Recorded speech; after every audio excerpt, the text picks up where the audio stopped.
तो hello twelfth के students, कैसे हो यार? कैसी चल रही है आपकी केमिस्ट्री की तैयारी? तो उम्मीद करता हूं कि आप सभी लोग बहुत ही ज्यादा जबरदस्त तरीके से पढ़ रहे होंगे। एक सजेशन देना चाहता हूं कि जितना हो सके कंसेप्ट पे ध्यान देना। अगर किसी भी स्टूडेंट का कंसेप्ट क्लियर है तो कैसे भी क्वेश्चन घुमा फिरा के क्वेश्चन पूछने दो, आप उन सभी का जवाब दे पाओगे। और इसीलिए मैं आपको एक सजेशन देना चाहता हूं कि जितना हो सके कंसेप्ट पढ़ो, जितना हो सके चैप्टर्स के अंदर जो भी इंपॉर्टेंट टॉपिक्स होते हैं उसको रीड करके उसको समझ के जाओ। उसके डेरिवेशंस हो गए, उसके कंसेप्ट्स हो गए, उसके फॉर्मूलेज हो गए, इवन अगर कुछ न्यूमेरिकल्स है तो उसके ऊपर भी चीजें समझ के जाना है। ऑलरेडी आपको हेल्प करने के लिए 2 से 3 वीडियो ऑलरेडी हमने डाल रखा है। अभिषेक सर जो है कंटिन्यूस आपके लिए हार्डवर्क कर रहे हैं हमारे इस चैनल के ऊपर, तो प्लीज जाके जाके वीडियो देख सकते हो। सर ने थर्मोडायनेमिक्स के ऊपर एक वीडियो रिकॉर्ड किया, जस्ट हमने अपलोड किया था कुछ दिन पहले, कि थर्मोडायनेमिक्स के कुछ इंपॉर्टेंट न्यूमेरिकल्स, ठीक है, वो हमने अपलोड किए, जिससे आपको थर्मोडायनेमिक्स से कुछ basic concept as well as numericals के टॉपिक समझ में आएंगे। सर ने मोस्ट इंपॉर्टेंट रिएक्शंस के वीडियो अपलोड किए हैं जो आपको हेल्प करेंगे। और सर ने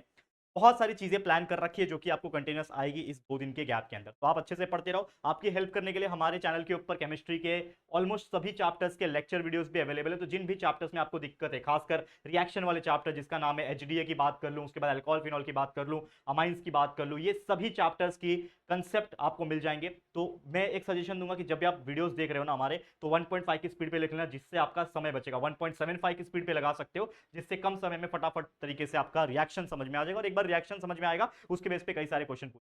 तो यहां पे आज के वीडियो में मैं क्या देने वाला हूं? आज के वीडियो में आपको मैं देने वाला हूं, मैंने क्या किया है, पिछले कुछ 6 या 7 साल के क्वेश्चंस पेपर को ऑब्जर्व किया। ठीक है, मैंने 2024, 23, 22, उसके बाद हमने बात किया 2021, तो 21 में तो हुआ नहीं, सॉरी 2020 में हो गया, 2019 की बात। ये सभी क्वेश्चन पेपर को देख के इनमें से जो भी फिल्ट्रेशन किया हमने, जो भी इंपॉर्टेंट क्वेश्चंस हमें लग रहे हैं, वो हमने आपके लिए प्रोवाइड किए। तो जितने भी क्वेश्चंस आपको देखने मिलेंगे वो सब पीवाईक्यू के क्वेश्चन है। चांसेस होते हैं रिपीट होने के, लेकिन पेपर खराब आ गया, पेपर बहुत अनप्रिडिक्टेबल आ गया तो कुछ भी बोला नहीं जा सकता। लेकिन ये वीडियो से आपको लगभग 50 से ज्यादा में 1 मार्क्स के और 2 मार्क्स के क्वेश्चंस देने वाला हूं, जिससे आपके कंसेप्ट भी स्ट्रांग हो सकेंगे, एक बार रिकॉल भी हो जाएगा, और कहीं ना कहीं इनमें से कुछ क्वेश्चन रिपीट भी हो सकते हैं, और नहीं भी हुए तो इन्हीं के जैसे कंसेप्चुअल क्वेश्चन आ सकते हैं, तो आपको वो हेल्प करेगा। तो इस वीडियो को कैसे देखना है, इस वीडियो को अभी से मैं बोल रहा हूं 1.5 की स्पीड लगा लो, जिससे आपका समय बचेगा और कहीं ना कहीं लगभग 30-40 क्वेश्चन आपका आराम से कंप्लीट हो जाएगा। चलिए शुरुआत हम लोग करते हैं। ले लेता हूं मैं मार्कर और आपको लगता हूं पढ़ाने।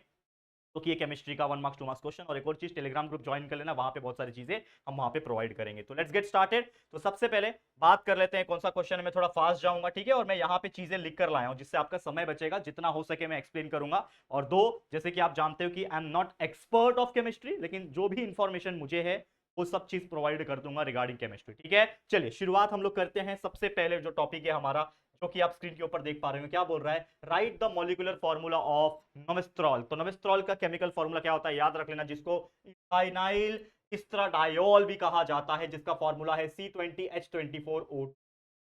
कहीं पे भी एग्जाम में ये दिख रहा है आपको, इथाइनाइल का डायोल दिख रहा है, डायोल, ये वर्ड याद रख लेना। अगर ये दिख रहा है तो ये उसका केमिकल फॉर्मूला है, फॉर्मूला C20H24O, और इसको नोमेस्ट्रॉल के नाम से भी जाना जाता है, याद रख लो हैं। जो कहीं ना कहीं हो सकता है ये चीज आप लोग वन से, आज मैं आपको 1 मार्क्स 2 मार्क्स में पढ़ा रहा हूं, हो सकता है ये चीज एमसीक्यू में पूछ ले। तो बस यही है भाई, आपको अगर एक जगह पे कंसेप्ट मिल रहा है तो वो हर जगह यूज हो सकता है, तो इसको ध्यान में रखो। नेक्स्ट है यहाँ पे, write the number of hydroxyl groups present in the glucopyranose. ठीक है, ट्रांस जो होता है ग्लूकोपायरानोस का, उसमें क्या प्रेजेंट है, वो भी अल्फा वाले में। ठीक है, तो यहाँ पे अगर आप देखोगे इसका स्ट्रक्चर मैंने लिख के लाया है, ये स्ट्रक्चर भी याद रख लो, क्योंकि कभी कभी क्या होता है कि ये जो अल्फा जो है ना, अल्फा डी प्लस ग्लूको पायरानोस जो है ट्रांस का, वैसे ही ट्रांस हो गया, वैसे ही सिस भी होता है, आपको पता ही होगा, ठीक है ना, डी बीटा डी प्लस ग्लूकोपायरानोस का सिस भी होता है, ठीक है ना। तो ये इसके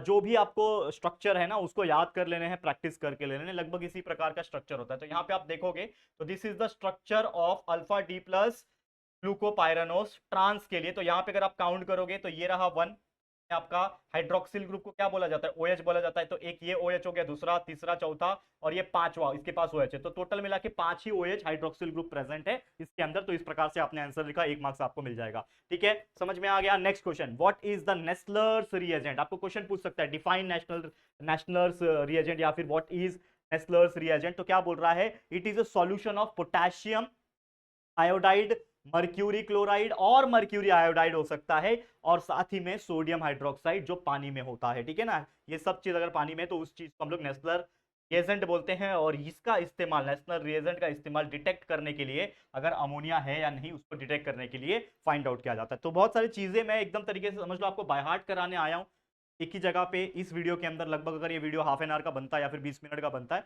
तो मैंने आपको क्या बोला 1.5 की स्पीड लगा लो, तो मतलब समझ लो 15-20 मिनट के अंदर अंदर बहुत सारी चीजें आपको बाय हार्ट हो जाएगी, क्योंकि मैं चीजें ही वैसा आपको याद करवा के देता हूं। तो होपफुली ये कंसेप्ट अगर आपके क्लियर रहेंगे, तो एग्जाम में कैसे भी क्वेश्चन आने दो, बहुत सारी चीज को आप टैकल कर सकोगे, ठीक है, अलग अलग जगह पे याद रख लेना। नेक्स्ट क्वेश्चन पे चलेंगे, आगे बढ़ते हैं।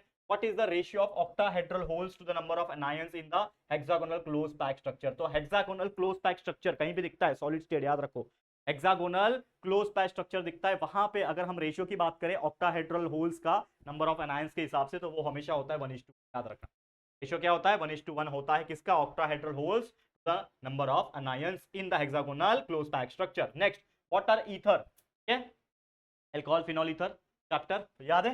What are ether and how are they classified, कैसे क्लासिफाइड करते हैं, तो हम जानते हैं ईथर का मतलब क्या होता है कि भाई बीच में ऑक्सीजन है, दोनों साइड अल्काइल ग्रुप प्रेजेंट है, अराइल ग्रुप प्रेजेंट है। तो ethers are chemical compounds that contain an oxygen atom bonded to two alkyl और अलाइल ग्रुप। तो इसका जो बेसिक स्ट्रक्चर होता है वो क्या होता है भाई, ठीक है, ठीक है, क्या होता है, आर ओ आर। तो आर ओ आर भी हो सकता है, आर ओ आर डैश भी हो सकता है, बिकॉज दोनों साइड जो अल्काइल ग्रुप है वो अलग भी हो सकती है, ठीक है। तो यहाँ पे एक फॉर्मूला हमने लिखा हुआ है, दैट इज CH3OCH3, यहाँ पे CH3 आएगा, माफ करना गलती से CH3 आएगा। तो इसको बोला जाता है, दोनों साइड मिथाइल है, ये भी मिथाइल ये भी मिथाइल, बीच में O, तो दैट इज ROR। तो इसको बोला जाएगा, मिथाइल दो बार है तो इसके लिए डाई मिथाइल ईथर कहा जाएगा। क्या कहा जाएगा, डाई मिथाइल ईथर। अब पूछा है क्लासिफाई करो, 2 मार्क्स के लिए क्वेश्चन पूछता है ना, तो एक व्हाट आर ईथर 1 मार्क्स हो गया, how are they classified 1 marks हो गया। तो क्लासिफाई कैसे होता है, तो जनरली क्लासिफाई के हिसाब से बात करें, ईथर 2 टाइप के होते हैं, एक होता है सिंपल ईथर, दूसरा होता है मिक्स ईथर। तो सिंपल या फिर सिमेट्रिक ईथर जिसको बोलते हैं, जिसमें दोनों साइड सेम होते हैं, सेम अल्काइल ग्रुप प्रेजेंट है, जैसे कि समझ लो CH3OCH3, दोनों साइड मिथाइल मिथाइल प्रेजेंट है, इसके लिए इसका नाम क्या है, डाई मिथाइल ईथर। तो ये सिंपल ईथर है, या फिर इसको हम सिमेट्रिक ईथर भी बोलते हैं। सिमेट्रिक मतलब दोनों साइड सेम, सिमेट्रिक हो गया ना। वैसे यहाँ पे एक दूसरा टाइप का ईथर है जिसको मिक्स्ड या फिर अनसिमेट्रिकल ईथर बोला जाता है, जिसमें ROR' रहेगा, यानी कि CH3OC2H5 हो गया, तो एक साइड मिथाइल दूसरे साइड इथाइल, तो हम लोग क्या बोलेंगे, इथाइल मिथाइल ईथर। पहले ई आता है, इसके लिए इथाइल मिथाइल ईथर। समझ में आ रहा है, तो ये चीजें याद करने वाली है, बिल्कुल अच्छी तरीके से याद कर लेना। नेक्स्ट पे चलते हैं, बहुत सारे क्वेश्चन लाए हो बच्चा, बहुत सारे क्वेश्चन, ठीक है, ये मेहनत करके लिखा है मैंने पहले ताकि आपका समय बचा सकूं, तो इसके लिए ये चीजें बता रहा हूं आप लोग को, ठीक है, समझना मेरे साथ। और प्लीज ज्यादा तो नहीं बोलता लाइक्स एंड बाकी चीजों के बारे में, लेकिन अगर आपको पसंद आ रहा है तो प्लीज वीडियो को लाइक करना।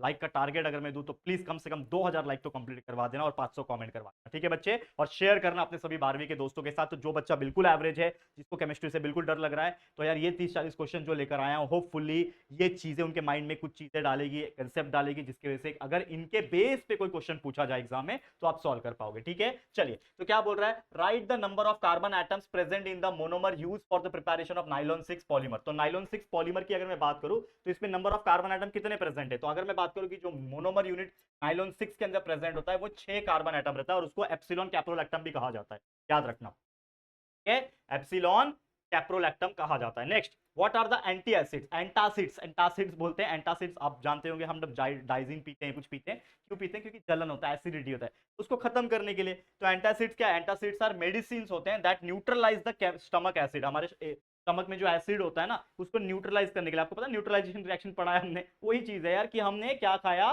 बेस खाया, एंटासिड खाया, जिससे हमारा स्टमक का एसिड न्यूट्रलाइज हो जाएगा, जिससे हमारा जो हार्टबर्न होता है, जिसको हम लोग बोलते हैं ना जलन हो रहा है सीने में, तो हार्टबर्न हो गया, और इंडाइजेशन अगर होता है उसको वो इंप्रूव करता है, ठीक करता है। अब इसी में एक और क्वेश्चन है दूसरे मार्क्स के लिए, क्योंकि ये 1 मार्क्स के दूसरे 1 मार्क्स का एक और पूछा इसमें, कि right the main constituent of Dettol. Dettol में मेन कॉन्स्टिट्यूएंट क्या है, 2 चीज हमेशा याद रखना, एक होता है क्लोरोक्सिनॉल, दूसरा होता है टर्पीनियोल। क्या याद रखोगे, क्लोरोजाइलेनॉल, क्लोरोजाइलेनॉल याद रख लेना। डेटॉल की जब भी बात आएगी तो क्लोरोजाइलेनॉल, स्ट्रक्चर भी याद रख लेना, मैं आपको सजेशन हमेशा देता रहूंगा, तो जो जो चीज मैं बोल रहा हूं उसको तो आप नोट डाउन भी करते जाओ साथ में, एक तरीके से आपका नोट्स भी बनता जाएगा, रफली करो लेकिन चलेगा। और जब भी मौका मिले थोड़ा रिसर्च करके क्लोरोजाइलेनॉल का और टर्पीनियोल का जो स्ट्रक्चर है इसको भी प्रैक्टिस कर लेना, हो सकता है एग्जाम में पूछ ले, जरूर से इसको प्रैक्टिस कर लेना। नेक्स्ट क्वेश्चन क्या बोल रहा है, write the name of catalyst use for the preparation of high density polythene. क्या होता है, HDPE, high density polythene, HDPE, याद है कि नहीं, ठीक है। तो इसमें नेम ऑफ कैटलिस्ट क्या है, अगर मैं बात करूं, जब भी हम हाई डेंसिटी पॉलीथीन की बात करते हैं तो जिगलर नट्टा कैटलिस्ट, आपको अगर आपको याद होगा, जिगलर नट्टा कैटलिस्ट जो है एज ए कैटलिस्ट इस्तेमाल किया जाता है, जिसका नाम क्या है, that is try ethyl aluminium with titanium tetrachloride. तो इसको याद रख लो कैसे भी करके, मुझे नहीं मालूम, रट्टा मार लो, जो करना है कर लो। अगर कहीं पे दिखा HDPE, अगर उसमें कैटलिस्ट का नाम पूछा तो आपको ये लिख देना है, ठीक है। Next, right condition for maximum work done by the system. कभी भी थर्मोडायनामिक्स का चैप्टर अगर आपको याद होगा कि वर्क डन सिस्टम के अंदर कैसे होता है, कंडीशन क्या है उसके, तो भाई बहुत सारी कंडीशन है, मैं सिर्फ 2 लेके आया हूं। अगर 1 मार्क्स के लिए पूछा तो 2 कंडीशन इज इनफ। क्या बोल रहा है कि any change happening in the system, अगर कोई सिस्टम के अंदर कोई भी चेंज हो रहा है तो हम बोल सकते हैं कि वो जो चेंज है वो थर्मोडायनेमिकली क्या है, रिवर्सिबल, उसको हम रिवर्स कर सकते हैं सिस्टम के अंदर ही अंदर, ठीक है। दूसरा क्या है पॉइंट, कि the change in the system takes place in infinite number of steps, इतने नंबर भी हो सकते हैं, इनफाइनाइट नंबर ऑफ स्टेप्स में हो सकते हैं। तो ये कुछ चीजें हैं, याद रख लेना। नेक्स्ट चलें, बहुत ज्यादा है दोस्तों, तो काफी बड़ा हो सकता है, लेकिन आप 1.5 की स्पीड लगा लेना, जिससे कम समय में आप चीजें देख पाओगे। ओके, नेक्स्ट क्या बोल रहा है कि monomer used for preparation of poly acrylonitrile, ठीक है ना। पॉली एक्राइलोनाइट्राइल के लिए कौन सा मोनोमर यूज किया जाता है, तो ये है एक्राइलोनाइट्राइल, क्योंकि ऑब्वियसली जैसे पॉलीथीन है तो इथीन बहुत बार यूज होता है, पॉलीथीन होता है, उसी प्रकार यहाँ पे पॉली एक्राइलोनाइट्राइल के लिए जो मोनोमर यूज हो रहा है वो एक्राइलोनाइट्राइल ही होता है। और अगर उसका स्ट्रक्चर कहीं पे पूछता है तो आप ये लिख सकते हो, that is CH2 double bond CHCN, ठीक है। Next, monomer of natural rubber, natural rubber, ये एमसीक्यूज वगैरह में भी पूछता है कभी कभी कि monomer of natural rubber is, natural rubber में कौन सा मोनोमर होता है, भाई सबको पता है आइसोप्रीन होता है, याद रख लेना, isoprene is the monomer of natural rubber, ठीक है। Next question, right balanced chemical equation for following, that is action of sodium metal on ethanol, यानी इथेनॉल के ऊपर सोडियम मेटल का एक्शन करना है। तो ये आपका हो गया इथाइल अल्कोहल, जिसको इथेनॉल भी कहा जाता है, इथाइल अल्कोहल बोल लो या फिर इथेनॉल बोल लो, ये आपका इथेनॉल है। उसके पास क्या रिएक्ट करना है, उसके ऊपर सोडियम मेटल रिएक्ट करना है, तो क्या बन जाएगा, दैट इज यहां पे अगर आप देखो C2H5 है, O है, सोडियम इसके साथ अटैच हो जाएगा तो बन जाएगा C2H5ONA, और ये H मिलके बाहर निकल जाएंगे, ठीक है ना, 2 मॉलिक्यूल ऑफ H है ना, 2 मॉलिक्यूल्स ऑफ H है, तो H बाहर निकल गया, हाइड्रोजन गैस बाहर निकल गया, और क्या बन गया, सोडियम इथॉक्साइड बन गया, ठीक है। ये चीज आपको ध्यान में रखना है, ठीक है, क्लियर। नेक्स्ट क्वेश्चन, पास जा रहा हूं। डिफाइन इलास्टोमर, क्या पूछा है, इलास्टोमर को डिफाइन करो और right the name of raw material use for the preparation of nylon 66 polymer. देखो 2 मार्क्स के लिए क्वेश्चन पूछ, क्या है इलास्टोमर का मतलब सबको पता होगा कि that is polymer having the property of elasticity, जिसमें सब्सटेंस स्ट्रेच होता है एक एक्सटर्नल फोर्स द्वारा, एंड जब भी उस एक्सटर्नल फोर्स को हटा देंगे तो वो रिस्टोर कर देता है, ओरिजिनल शेप में वापस आ जाता है, उसी को इलास्टोमर कहते हैं। अब एक और सवाल जो पूछा है कि right the name of raw material जो नाइलॉन 66 पॉलीमर में यूज होता है, तो अगर आपको याद होगा कि नाइलॉन 66 पॉलीमर में क्या, एडिपिक एसिड और हेक्सामिथाइल मिथाइलिन डायमाइन, ठीक है। तो एडिपिक एसिड याद रख लेना, स्ट्रक्चर भी याद रख लेना, कभी कभी पूछता है, बहुत रेयर चांस है लेकिन फिर भी स्ट्रक्चर आपको पता होना चाहिए। तो एडिपिक एसिड और साथ ही में हेक्सामिथाइलिन डायमाइन जो है as a raw material nylon 66 polymer में यूज होता है, तो याद कर लेना, बाय हार्ट कर लो, रट्टा मार लो, कोई दिक्कत नहीं है, ठीक है। नेक्स्ट क्वेश्चन क्या बोल रहा है, डिफाइन वल्कनाइजेशन, ठीक है, याद है कि नहीं, वल्कनाइजेशन ऑफ रबर, तो पढ़ लेना भाई, मैं अगेन बोल रहा हूं, right structure of monomer use in natural rubber. तो पहली बात तो वल्कनाइजेशन का मतलब ये होता है कि the process by which network of cross link is introduce in an elastomer, अगर इलास्टोमर में क्रॉस लिंक यूज होता है तो उसको वल्कनाइजेशन बोलते हैं। और इसका बेसिक स्ट्रक्चर क्या है, मोनोमर का स्ट्रक्चर ऑफ मोनोमर क्या है, दैट इज आइसोप्रीन, जैसे मैंने बताया था, रबर का मोनोमर क्या होता है, नेचुरल रबर का आइसोप्रीन होता है, तो आइसोप्रीन का स्ट्रक्चर जैसे मैंने बोला याद कर लेना, तो ये that is CH2 double bond CH3 CH double bond CH2, this is the structure of isoprene, याद कर लो, प्रैक्टिस कर लो बस। Next question, explain homopolymers with example. तो होमोपॉलीमर्स की अगर मैं बात करूं, क्या होता है होमोपॉलीमर्स, जिसमें एक ही टाइप का रिपीटिंग यूनिट होता है। होमोपॉलीमर्स मतलब क्या, एक ही टाइप का रिपीटिंग यूनिट। हेटेरोपॉलीमर्स मतलब क्या, अलग अलग टाइप के रिपीटिंग यूनिट्स। तो polymers which have only one type of repeating unit are called as the homopolymers and they are formed from a single monomer, obviously single monomer से ही form होगा। और कुछ टाइम ऐसा भी होता है, समटाइम ऐसा भी होता है कि वो कंडेंसेशन में 2 अलग अलग मोनोमर्स देखने मिल जाते हैं, 2 डिस्टिंक्ट होते हैं। जैसे नाइलॉन 6 एग्जांपल है, नाइलॉन 6 एग्जांपल्स है, polythene, polypropene, this is the examples of homopolymer. तो इसको आप याद रख लोगे, करेक्ट है, कर लोगे यार, हाँ तो करो यार, आपके लिए इतना लिख के आया, 1.5 घंटा लिखने में लगा, वीडियो बनाने में हाफ एन आवर, मतलब सोचो 2-2.5 घंटा सिर्फ एक कंटेंट देने में लग रहा है। I know this is my not my 100% subject, लेकिन आई हैव सम रिस्पॉन्सिबिलिटी कि यार आपने प्रोवाइड बोला है कि सर कुछ तो दो यार, मैं दे रहा हूँ, तो भी खासकर उन बच्चों को दे रहा हूँ जो यार लिटरली पास होना चाहते हैं। तो यार शायद कुछ चीज़ें कंसेप्ट के तौर पर आपको पूछ ले यार, चीज़ें का कंसेप्ट आपको कहीं ना कहीं काम आ जाए आपके पूरे पेपर में। प्रैक्टिस करते रहो, मेहनत करते रहो, पढ़ाई करते रहो, बस इतना ही बोलना चाहता हूँ। सेल्फ स्टडीज इंपॉर्टेंट, याद करना शुरू करो, क्वेश्चन के आंसर्स को लर्न करना शुरू करो, ठीक है। नेक्स्ट क्या बोल रहा है, डिफाइन रबर और right the chemical reaction for preparation of Teflon का बताना है। टेफ्लॉन का बताना है और पॉलीआइसोप्रीन का बताना है। तो रबर सबसे पहली बात सब लोग जानते हैं कि polymer which are elastic in nature are called as the rubber. जो भी इलास्टिक इन नेचर होगा उसको रबर कहा जाएगा, जो पॉलीमर को। ठीक है, टेफ्लॉन की बात कर ले तो ये होता है उसका स्ट्रक्चर। प्रिपरेशन की अगर मैं बात करूं that is an molecules of CF2 tetrafluoroethylene. ठीक है, टेट्राफ्लूरोइथाइलिन इसको बोलते हैं, CF2 double bond CF2, an molecules of रहता है। ठीक है, दिस इज एन मॉलिक्यूल्स। तो टेट्राफ्लूरोइथाइलिन होता है, वो पॉलीमराइजेशन में जाता है पेरोक्साइड के प्रेजेंस में, क्या बनता है, मोनोमर बन जाता है, single single CF2 CF2 CF2 कितने बार जाएगा, लंबा चेन रिएक्शन करेगा n नंबर ऑफ टाइम्स, इसको क्या बोलते हैं, टेफ्लॉन बोलते हैं। Next polyisoprene, this is the isoprene का स्ट्रक्चर जो आपका मोनोमर था रबर के लिए, तो this is the isoprene, n times ले लिया मैंने। ठीक है, CH2 double bond CCH3 CH2। ठीक है, this is the isoprene. Polymerization करेंगे सिंगल सिंगल हो जाएगा, that is CH2 CCH3 CH2। तो ये पॉली आइसोप्रीन कहलाएगा, that is nothing but your rubber. n times लिखना मत भूलना बच्चे, ये n लिखना भूल जाते हैं, तो n टाइम जरूर से लिखना। नेक्स्ट फटाफट जा रहे हैं, नेक्स्ट क्या बोल रहे हैं, name the plant which is an example of self cleaning. Self cleaning का एक एग्जांपल था लोटस, मैंने बताया था आपको। ठीक है, नेक्स्ट चलते हैं। Write chemical reaction involve in the formation of ethyl amine. Ethyl amine बनाना है, किससे बनाना है, एसिटाल्डिहाइड ऑक्साइन से। तो एसिटाल्डिहाइड ऑक्साइन को एसिटल डॉक्साइम भी कहा जाता है, एसिटल डॉक्साइम। ठीक है, ये नाम याद रखना, कभी कभी सिर्फ इसी के नाम पे पूछेगा, 2019 में पूछा हुआ है, इसी के नाम से पूछेगा, कभी कभी इस नाम से पूछेगा, कंफ्यूज नहीं होना, दोनों सेम ही है। ठीक है, क्या बनाना है, इथाइलामाइन बनाना। पहले मैंने लिया क्या क्या क्या लेना है, मैंने क्या बनाना है, एसिटाल्डिहाइड से बनाना है, तो ये आपका ले लिया हमने। ठीक है, एसिटाल डॉक्साइम ले लिया मैंने। ठीक है, दैट इज एसिटाल्डिहाइड ऑक्साइम ले लिया। 4 हाइड्रोजन ऐड किया इन the presence of lithium aluminium 4 थर, और या फिर सोडियम या तो थाइल अल्कोहल, बन गया क्या, CH3CH2NH2। This is ethylamine. तो हमने एसिटाल डॉक्साइम से थाइल अमाइन बना लिया। इस तरीके से बनाना, ये रिएक्शन याद रख लेना, हो सकता है पूछ ले कभी, कैसे भी पूछ यार, अनप्रिडिक्टेबल होते हैं 12वीं के पेपर, कितना भी हम प्रिडिक्ट कर ले अनप्रिडिक्टेबल होते हैं। ठीक है, याद रखना है।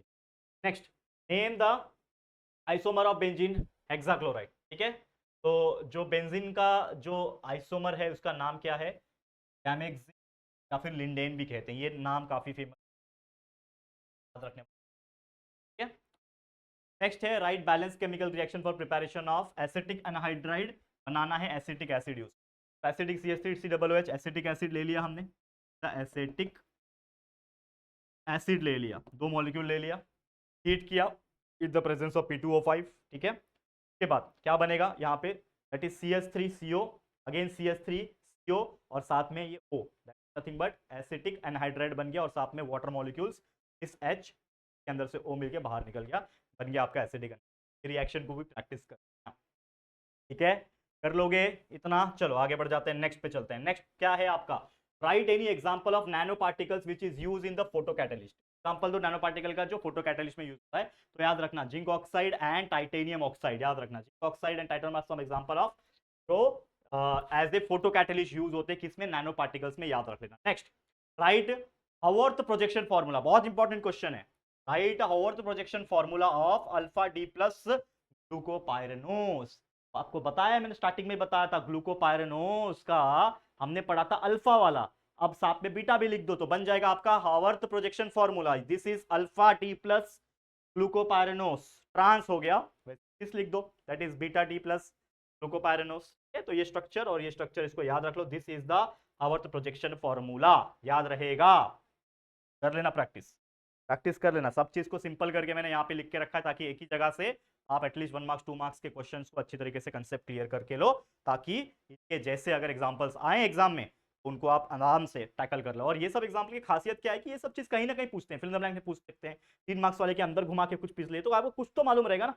कहीं पे मान लो, अगर मान लो आपको कुछ नहीं आता, अगर आपको 3 मार्क्स के क्वेश्चन में ही अगर आप पूछ दिया है हावर्थ प्रोजेक्शन फॉर्मूला के ऊपर कुछ क्वेश्चन, या फिर कैसे बनता है, तो आपको कहीं ना कहीं ये स्ट्रक्चर भी पता रहेगा, तो वहां पे भी वो चीज लिख के आओगे, तो आपको आधा 1 मार्क्स तो कहीं ना कहीं मिलेगा।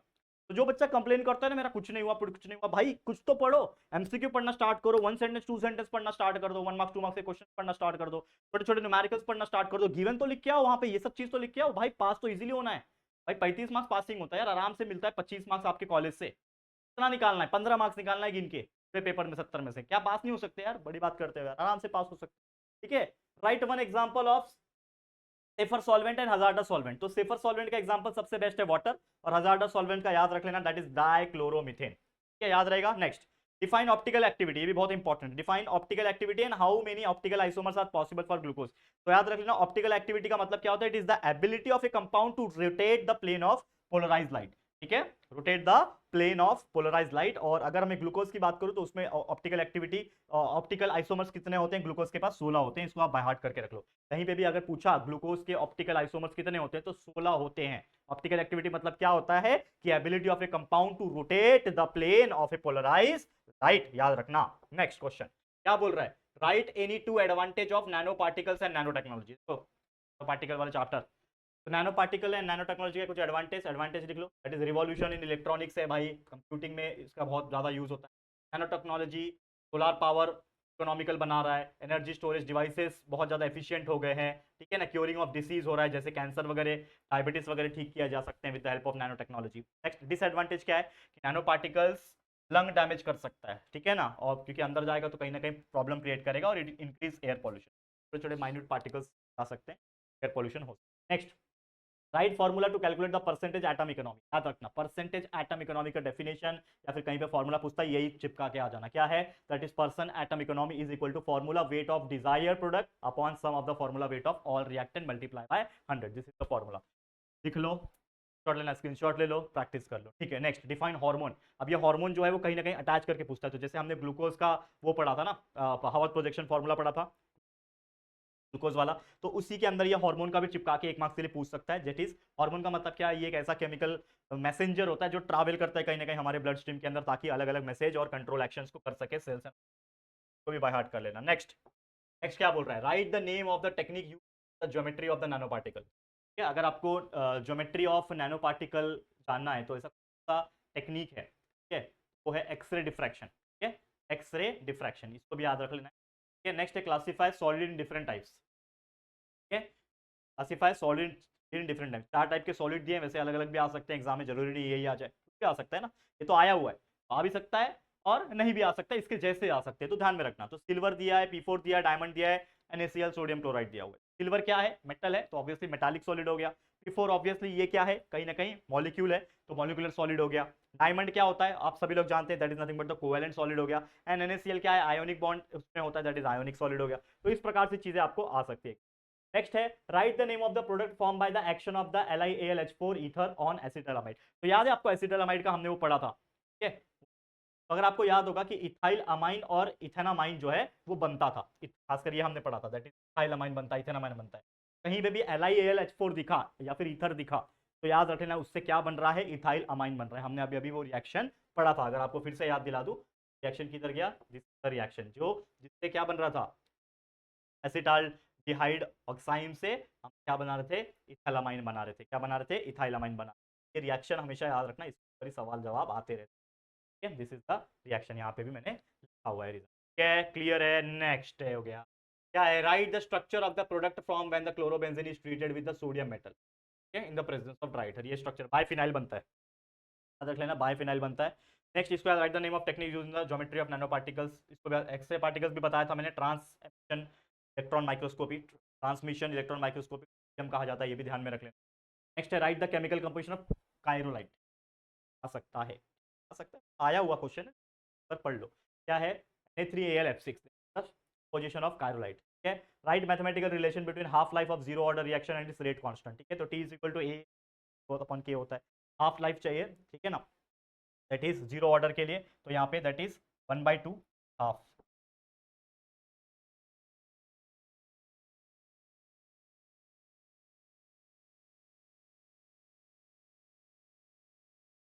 Half is equal to A naught the formula, और we can say mathematical relation. Next है name of the platinum complex use of cancer. This the cisplatin, याद रखना, बहुत इंपॉर्टेंट है, प्लैटिन याद रख लेना।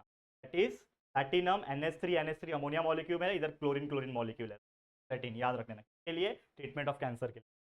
Right the SI unit of cryoscopic constant, kelvin kg per mole, या फिर इसको हम लोग सीजीएस में बात करें तो पर डिग्री केजी पर मोल। ठीक है ना, याद रखना, Celsius per mole. Write the correct condition for spontaneity in terms of Gibbs energy. Energy आया तो याद रख लेना, delta G is equal to delta H minus T delta S and delta G जो होता है हमेशा नेगेटिव होता है, ठीक है, नेगेटिव होना चाहिए। फिर एक देखो छोटा सा न्यूमेरिकल लाया हूँ, रिपीटेड न्यूमेरिकल है, एग्जाम में आया था ये क्वेश्चन। देखो क्या बोल रहा है, calculate the molar conductivity for 0.5 molar के barium chloride if its conductivity at 298 kelvin is 0.01 ohm inverse centimetre inverse. ठीक है, क्या बोल रहा है आपको, आपको दिया हुआ है मोलार कंडक्टिविटी 0.5 मोलार, आपको वैल्यू दिया हुआ है दैट इज कंडक्टिविटी, ठीक है, क्या बोल रहा है 0.01, एंड आपको का क्या है मोलार कंडक्टिविटी नहीं, माफ करना, ये आपको क्या दिया हुआ है, हाँ मोलार दिया हुआ, ठीक है ठीक है, हाँ तो आपको formula that is 1000 kelvin upon C, ठीक है ना, 1000 के अपॉन सी का फॉर्मूला, इसको आप देख लो यार कैसा है ये, ठीक है, ये मैंने आपको सॉल्व करा के रखा हुआ है, इसका वैल्यू 1000 दिया हुआ है, ठीक है, यहाँ पे आपको के का वैल्यू 0.01 दिया है, डिवाइड बाय 0.5 दिया है, सी डाल दिया, कैलकुलेट कर दिया, आपका आंसर आ गया। तो इस तरीके से कैलकुलेट करना है यार, ठीक है ना। फर्स्ट क्वेश्चन है बहुत इंपॉर्टेंट, ये पूछा गया था आई गेस 2023 के पेपर में, बहुत इंपॉर्टेंट डिफरेंस आ भी सकता है, 4 पॉइंट याद रहना चाहिए, लैंथोनाइड एंड एक्टिनोइड। तो ये क्या होता है, लैंथोनाइड में difference between electrons enters 4f orbitals, और इसमें क्या होता है s5f और ऑर्बिटल्स एंटर करता है, इसमें बाइंडिंग एनर्जी हायर होता है, इसमें बाइंडिंग एनर्जी लोअर होता है। इसमें क्या होता है, less tendency to form complexes, इसमें ज़्यादा tendency, greater tendency form complex. एक मेंबर होता है रेडियो एक्टिव का जो कि होता है प्रोमेथियम, के सारे मेंबर्स जो होते हैं वो सब के सब रेडियो एक्टिव, किसका, एक्टिनॉइड्स का, याद रखना, ठीक है बस। नेक्स्ट नेक्स्ट क्वेश्चन है, एक और छोटा सा न्यूमेरिकल है, देखो आप calculate the mole fraction of solute if the vapour pressure of pure benzene at a certain temperature is 640 mmHg and vapour pressure of A solution of A solid is mmHg, ठीक है। यहाँ पे सबसे पहले जो चीज़ दिया हुआ है वो लिख लो यहाँ पे, दैट इज 640 दिया हुआ है, फिर given 600 mmHg mole fraction solute का x2 का वैल्यू निकालना है, दिस इज द फॉर्मूला, याद रखना, बस इसके अंदर वैल्यू जो दिया है वो डाल दिया, इसके अंदर वैल्यू जो डाल दिया अपॉन ये कैलकुलेट किया, आपको आंसर आ गया, दैट इज तो आपका मोल फ्रैक्शन है सोल्यूट के लिए, x2 लेते हैं ना हम लोग, वो 0.0625 है, इसको भी अच्छे से देख लो और प्रैक्टिस कर। Theoretical green energy, green chemistry क्या बोल रहा है, it is the use of green chemistry, is the use of chemistry for pollution prevention by environmentally conscious design of chemical product and process that reduce or eliminate the use of generation of hazardous substance. Green chemistry काफी chapter आपने पढ़ा होगा, ठीक है ना। ये substitutional impurity defect का explanation पूछा है टर्म करने के लिए, 2 मार्क्स के लिए पूछा क्या है कि ये डिफेक्ट में क्या होता है, जो फॉरेन एटम्स होते हैं जो लटाइज साइड्स में पाए जाते हैं in place of host atom and the regular atoms are displaced from their lattice site by the impurity. Example solid solution of metals जो कि अलॉय में होता है, ब्रास अलॉय जो है वो कॉपर और जिंक का है, तो इस तरीके से आप याद रख सकते हैं। नेक्स्ट और कुछ है क्या, देखो और भी है, इसको भी ध्यान में रख दो।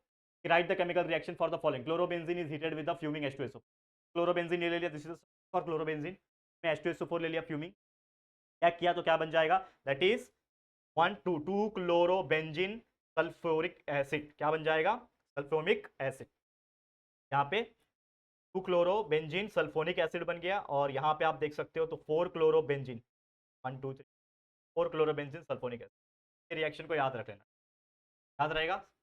सल्फोनेशन अगर आपको कोई पूछता है what do you mean by sulphonation, तो carried by heating haloarene with fuming H2SO, haloarene यानी भी ग्रुप साथ ले रहे हो, क्लोरीन।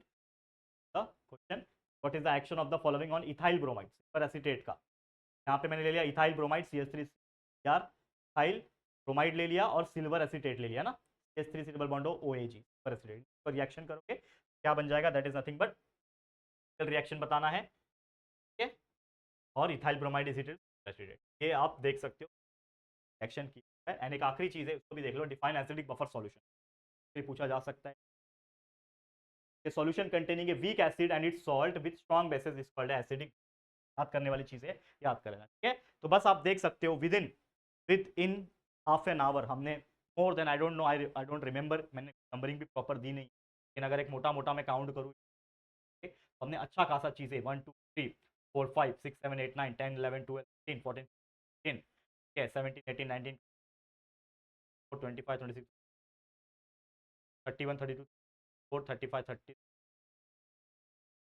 40 41 42 43 44 45 लगभग 45 क्वेश्चंस हमने आपको इस आधे घंटे के अंदर अंदर हम आपको प्रोवाइड, उम्मीद करता हूं कि कहीं ना कहीं तो आपको ये चीजें आपको यूजफुल होगी, चाहे वो अलग अलग क्वेश्चंस 2 मार्क्स 3 मार्क्स में पूछे, 4 मार्क्स में पूछे, या तो डेफिनेटली एमसीक्यू या फिर 1 मार्क्स 2 मार्क्स, ठीक है। तो ये कंसेप्ट जो हमने आपको आज सिखाया है, आपको याद तो करना पड़ेगा। देखो यहाँ पे मैंने डिस्प्ले तो कर दिया, अब आपको वीडियोस को ओपन कर करके चीज़ों को बाय हार्ट करना है, जितना हो सके प्रैक्टिस करना है। अगर आप ये चीज़ कर लोगे तो definitely it will going to save and confirm some marks, तो डेफिनेटली आपको अच्छा लगेगा। और उम्मीद करता हूँ कि जो मेहनत मैं एक्स्ट्रा आपके लिए कर रहा हूँ ये आपको अच्छा लग रहा होगा, तो प्लीज़ अच्छा आप कमेंट कर सकते हो और अच्छा मेरे लिए फीडबैक दे सकते हो।